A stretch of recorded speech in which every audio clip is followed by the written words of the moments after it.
आई एगो प्यारा सा छोटा सा कान्हा जी के भजन और आप लोगों के सुनी और ज्यादा से ज्यादा प्यार दुलार दी, आशीर्वाद दी, ये कामना बा। आई भजन सुनी। बहुत पुराना भजन है। कि खा गईले हो रति मोहन दहिया,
देखिए कान्हा जी के बचपन के कहानी अनमोल बा।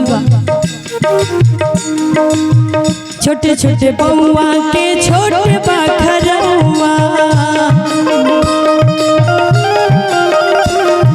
छोटे बाखरवा हो छोटे बाखरवा,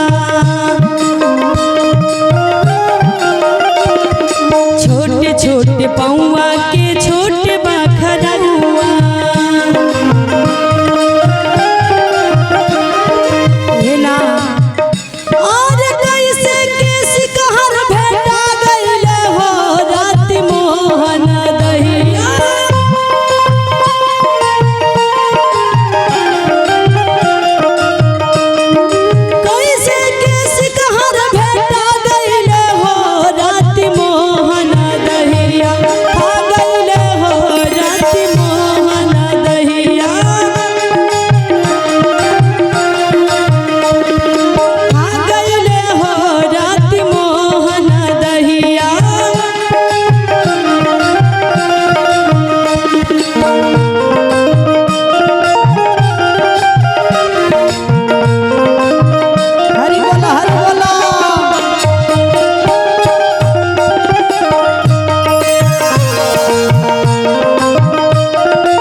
लीला देखी वहाँ के।